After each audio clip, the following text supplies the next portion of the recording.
So key points are space in the armpits, relaxed, soft, heavy elbows, alive hands, soft wrists. That'll give you a nice flow. And when, as a key feature, when you put your arm up at any point in Qigong, the shoulder blade rolls down. And that means that my shoulder hasn't gone any higher. So you can practice that a few times with one hand or two. The shoulder blades sink and it's almost as if they fall straight through your legs. So that's the principle there. Okay, and so try that. Get one arm at a time.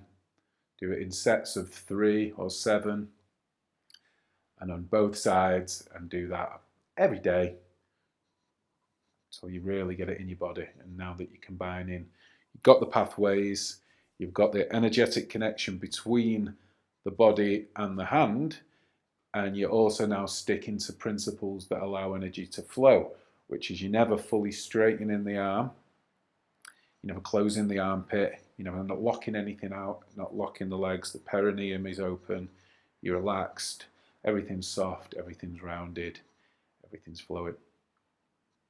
Good luck.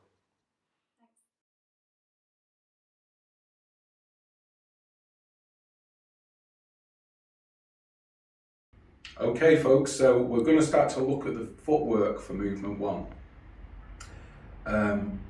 which is similar to walking, really, walking on the spot in many ways. I want to explain a bit of the mechanism and some Qigong theory.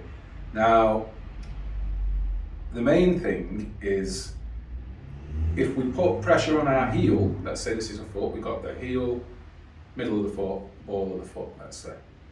If we put pressure on the heels, which I'm going to do now, I don't know if you can see, but that does two things. It brings energy down the body, and it kind of,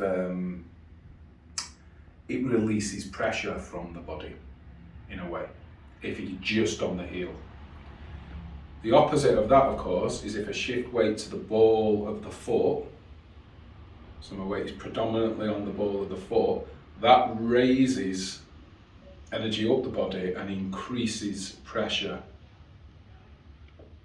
I'll switch to the heel again, you might be able to see it change. There you go, everything's going down.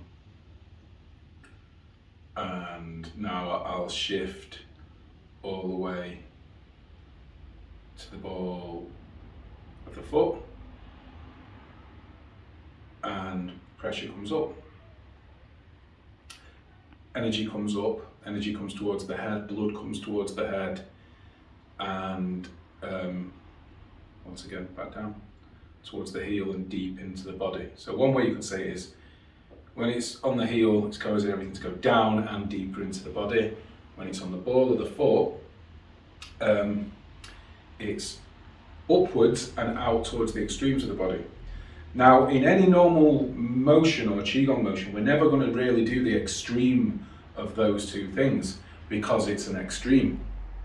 So in Qigong, they do have, you play that balance of, you have some pressure on the ball of the foot, some pressure of the heels, which pulls blood in and down, and then you keep that and you play and you mix it with pressure in the on the ball of the foot as well, and to some extent so you can deflate and you can inflate, and we really are a big bag of fluid. That's one of the things that's going on in Qigong.